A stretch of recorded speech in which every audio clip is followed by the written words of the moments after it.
ஆபதாம் அபஹர்த்தாரம் தாத்தாரம் சர்வசம்பதாம் லோகாபிராமம் ஸ்ரீராமம் பூயோ பூயோ நமாம்யகம். அர்ச்சாவதார திவ்யதேசங்களில் பல இடங்களிலும் பகவானை சேவிக்கச் சென்றோம் என்றால் விபவாவதாரங்களினுடைய மிச்சமாகத்தான் பகவான் இந்த இடத்தில் சேவை சாதிக்கிறார். விபவம் என்று சொன்னால் மத்ஸ்யம், கூர்மம், வராகர், நரசிம்ஹர், வாமனன், ராமன், கண்ணன் முதலான அவதாரங்கள். அந்த அவதாரங்களெல்லாம் என்றோ ஒரு நாள் கிருதயுகத்திலும் திரேதாயுகத்திலும் துவாபர யுகத்திலும் நடந்தன. அன்றைக்கு நாம் அவர்களை சேவிக்கக்கூடிய பாக்கியத்தை பெற்றோமா என்று நமக்கு தெரியாது. அப்படி அந்த காலத்தில் இழந்தவர்களும் கூட இப்போதும் விட்டுவிடாமல் பகவானை அந்த கோலத்தில் தரிசிக்க வேண்டும் என்பதற்காகத்தான் விபவாவதாரங்களினுடைய ஒரு தொடர்ச்சியாக, விபவாவதாரங்களினுடைய ஒரு நீட்சியாக அர்ச்சாவதாரங்களில் கோவில்களில் பகவான் காட்சி அளிக்கிறார். ஒரு ஆறு, அந்த ஆற்றில் பெரிய வெள்ளம் அடித்து ஓடுகிறதுன்னு வைத்துக்கொள்வோம். வெள்ளம் அடிக்கும் போது நம்மால் இறங்கி குளித்து விட முடியாது, தண்ணீர் மொண்டு வர முடியாது, பயமாக இருக்கும். ஆனால் வெள்ளம் ஓய்ந்த பிறகு பார்த்தோம் என்றால் எங்கு பார்த்தாலும் சின்ன சின்ன குளங்களிலும் குட்டைகளிலும் நீர்நிலைகளிலும் தண்ணீர் தேங்கி இருக்கும். அதில் பயமே இல்லாமல் நாம் போய் தண்ணீரை எடுத்து வரலாம், பயன்படுத்தலாம். அதே போல ராமாவதாரம் கிருஷ்ணாவதாரம் என்பது ஒரு பெரிய காட்டு ஆறு, ஒரு வெள்ளம் எடுத்து பெருக்கு எடுத்து ஓடக்கூடிய ஆற்றை போல குறுகிய காலம், ஒரு 100 ஆண்டுகளுக்கு கிருஷ்ணாவதாரத்தில் அபாரமாக தன்னுடைய குணங்களை காட்டினார். அதை அனுபவிப்பதென்பது நமக்கு ரொம்ப கடினமானது. ஆனால் அதே கிருஷ்ணாவதாரத்து கோலத்தில் எத்தனை திவ்யதேசங்களில் இருக்கிறார், ராமாவதார கோலத்தில் எத்தனை திவ்யதேசங்களிலே காட்சி அளிக்கிறார். அதை நாம் சேவித்தோம் என்றால் அது தேங்கின மடுக்கள் குளங்களைப் போல பயமில்லாமல் தைரியமாக இறங்கி நாம் சேவிக்கலாம். அப்படி ஒவ்வொரு அவதாரத்தின் நீட்சியாகவும் பகவான் பல இடங்களில் காட்சி அளிக்கிறார். அதில் ஒரு சிறப்பான திவ்யதேசத்தைத்தான் நாம் தற்போது வந்து அடைந்திருக்கிறோம்.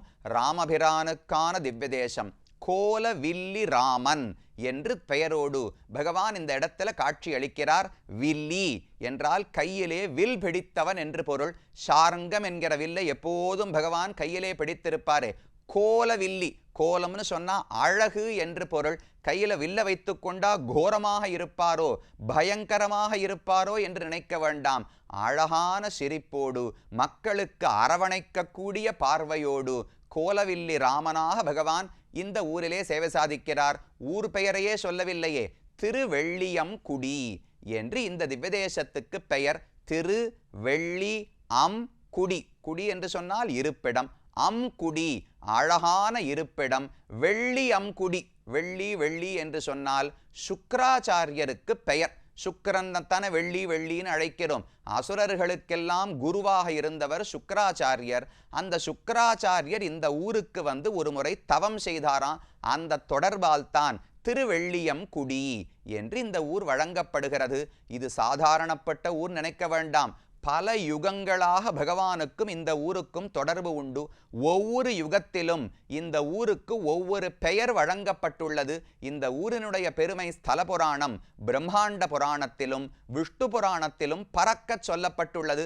4 யுகத்திலே 4 பெயர்கள் உண்டாம். கிருத்தே பிரம்மபுரம் நாம, திரேதாயாம் தூ பராசரம், துவாபரேச்ச ஐந்திர நகரம், கலௌ க்ஷேத்திரம் து பார்கவம் என்று ஒரு அழகான ஸ்லோகம். முதல் யுகமான கிருதயுகத்தில் இந்த ஊருக்கு பிரம்மபுரம் என்று பெயர் இருந்தது. 2வது யுகத்தில் திரேதாயுகத்தில் பராசரம் என்கிற பெயர் இருந்ததாம். 3வது யுகத்தில் ஐந்திர நகரம், இந்திரனுடைய பெயராலே ஐந்திர நகரம் என்கிற பெயர் இருந்தது. இப்போது கலியுகத்தில் பார்கவ க்ஷேத்திரம், பார்கவர் என்று சுக்கிராச்சாரியருக்கு பெயர். அவரோடு தொடர்புபட்ட க்ஷேத்திரமானபடியாலே பார்கவ க்ஷேத்திரம் என்று இந்த பெயர் இந்த ஊருக்கு வழங்கப்படுகிறது. அப்ப சம்ஸ்கிருதத்தில் போனா பார்கவ க்ஷேத்திரம், தமிழில் பெயர் வெள்ளி அம்குடி. வெள்ளி என்பவர் சுக்கிராச்சாரியர். அந்த சுக்கிரனுக்கு பகவான் இந்த இடத்தில் அருள் புரிந்தார். அதனால திருவெள்ளியம்குடி என்று ஊருக்கு பெயர் ஏற்பட்டது. சுக்கிராச்சாரியர் பகவானை எதற்கு தொழுதார்? அசுரர்களுக்கு குலகுருவான சுக்கிராச்சாரியர் ஏன் பகவானை வணங்க வேண்டும்? என்ன கதை? ஆவலாக இருக்குமோ இல்லையோ? ரொம்ப அழகான கதை. திரிவிக்ரமாவதாரத்தோடு தொடர்புபட்ட சரித்திரம்தான் இந்த ஊருக்கு சொல்லப்படுகிறது.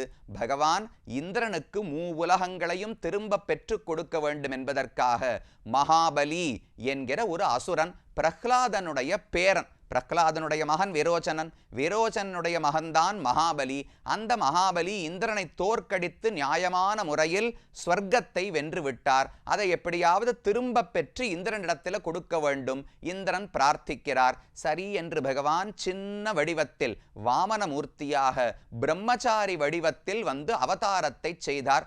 நேர மகாபலி ஒரு யஜ்யம் செய்து கொண்டிருந்தாராம். யஜ்யம் செய்யும் போது யார் வந்து எந்த தானம் கேட்டாலும் கொடுக்க வேண்டும். அப்ப நேர மகாபலியினுடைய யஜ்ய வாட்டம் வேள்வி செய்யக்கூடிய இடத்துக்கு வந்து அவர் பிச்சை கேட்டார். கொள்வன்னான் மாவலி மூவடி தாவென்ன கள்வனே என்று ஆழ்வாருடைய பாசுரம். பகவானுக்கு ஸ்தோத்திரம் பண்ணியே பழக்கம் கிடையாது, பிச்சை எடுத்தும் பழக்கம் கிடையாது. பகவானுடைய கை எப்போதும் எப்படி இருக்கும்? வரதஹஸ்தம். யார் எதை கேட்டாலும் கொடுத்து கொடுத்து பழகின கை. இப்பதான் முதல் முறை கையேந்தி கொண்டு பகவான் ஒருவரிடத்துல செல்லுகிறார். பழக்கமே கிடையாது. எப்படி ஸ்தோத்திரம் பண்ணணும்னு தெரியாது. நேர போய் பேரச் சொல்லி கூப்பிட்டாராம். மகாபலி எனக்கு தானம் கொடுன்னு பேரச் சொல்லி கேட்டார். என்ன வேணும்னு மகாபலி கேட்ட உடனே என்னுடைய காலால 3 அடி மண் வேண்டும் என்று பகவான் கேட்டாராம். இவ்வளவுதானா? பெரிய செல்வம் எல்லாம் வேண்டாமா? உனக்கு கிராமமா தானம் கொடுக்கிறேன். தேர் வேணுமா தேர் தரேன், மாடு வேணுமா மாடு தரேன், ஊர் வேணுமா ஊர் தரேன், ரத்தன கம்பளிகள் போத்தப்பட்ட பசுமாடுகள் தருகிறேன், பொற்கிழிகள் ரத்தனம் வைரம் வைடூரியம் என்ன வேணுமோ தரேன். பிள்ளாய் பிரம்மச்சாரியாக இருக்கிறாயே, பெண் வேண்டுமா? கல்யாணம் செய்து கொள்வதற்கு பெண் கொடுக்கிறேன். என்ன வேண்டுமோ கேள். இது என்ன வெறும் 3 அடி மண்? நான் எப்பேற்பட்ட தான பிரபு, என்னிடத்துல வந்து 3 அடி மண் கேட்கிறாயேன்னு மகாபலி சொன்னார். பகவான் சிரிச்சாராம். இந்த 3 அடி மண்ணில் ஒருவனுக்கு திருப்தி ஏற்படவில்லை என்றால் அவனுக்கு 7 உலகங்களை கொடுத்தாலும் திருப்தி அடையாது. எனக்கு வேண்டாம், 3 அடி மண் போதும் என்று பகவான் கேட்டார். சரி கொடுக்கிறேன்னு மகாபலி ஒத்துக்கொண்டு அந்த தானம் கொடுக்கணும்னா கையில தீர்த்தம் சேர்க்க வேண்டும். தன்னுடைய கமண்டலுவை எடுத்தார். கமண்டலுவிலிருந்து தீர்த்தத்தை கொட்டித்தான் தானம் கொடுக்க வேண்டும். அந்த சமயம் பார்த்து சுக்கிராச்சாரியர் நுழைந்தார். மகாபலி வேண்டாம், நீ தவறு செய்கிறாய். வந்தவனை பார்த்தா சாதாரண குழந்தையைப் போல் தெரியவில்லை. அவன் தேஜஸை பார்த்தா மகாவிஷ்ணுவே வந்திருக்கிறார் என்று தோன்றுகிறது. இந்த தானத்தை நீ கொடுத்தாய் என்றால் உன் செல்வம் அனைத்தையும் பிடுங்கிக் கொண்டு விடுவார். வேண்டாம், தானம் கொடுக்காதே என்று சுக்கிராச்சாரியர் தடுத்தாராம். மகாபலி சொன்னார், அப்படியெல்லாம் பண்ண முடியாது. அப்ப பகவானே வந்து தானம் கேட்டாலும் அது எனக்கு பெருமை தானே.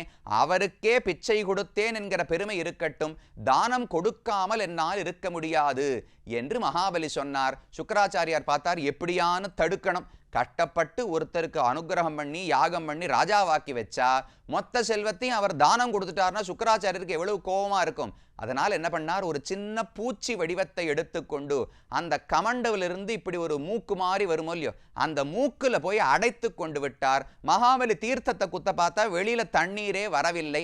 அப்ப வாமனமூர்த்தி பார்த்தாராம், அவரே கொடுக்கிறேன்னு வந்தாச்சு. இந்த சுக்கிராச்சாரியர் தான் நடுவுல கடந்து தவிக்கிறார், தடுக்கிறார்.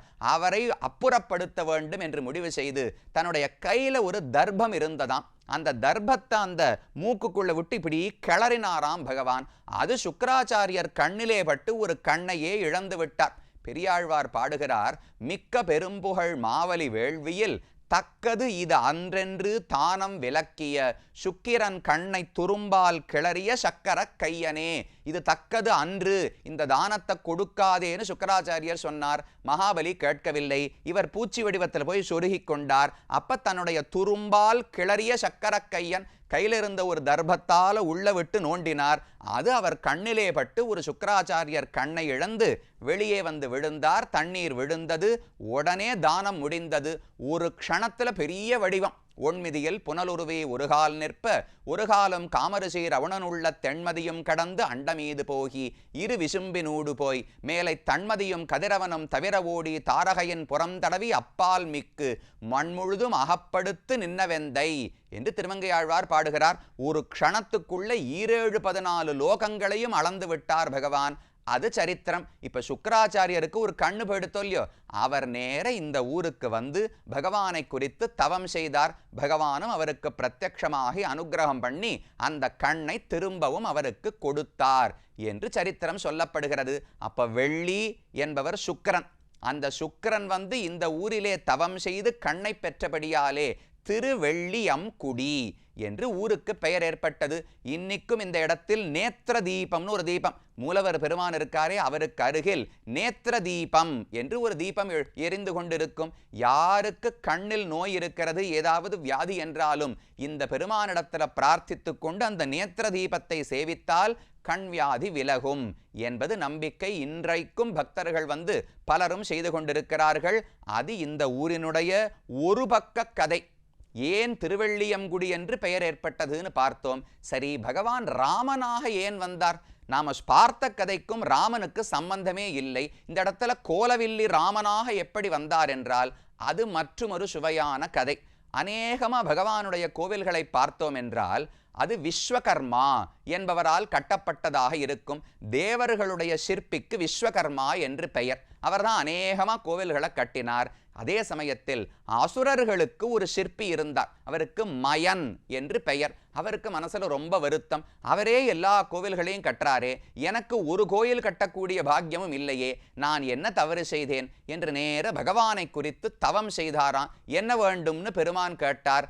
நான் ஒரு கோவில் உனக்கு கட்ட வேண்டும், அதற்கு நீ எனக்கு பிரத்யக்ஷமாக காட்சி அளிக்க வேண்டும் என்று மயன் பிரார்த்தித்தார்.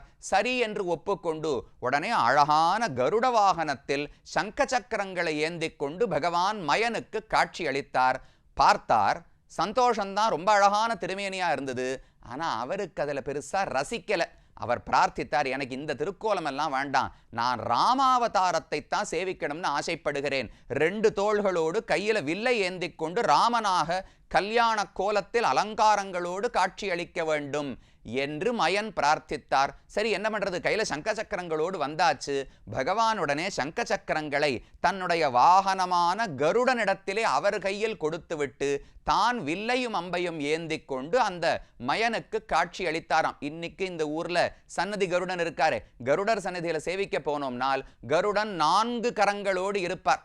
மற்ற ஊரெல்லாம் கிடையாது, கைகூப்பி கொண்டு பகவானுக்கு முன்னாடி 2 கைகளோடு தான் இருப்பார்.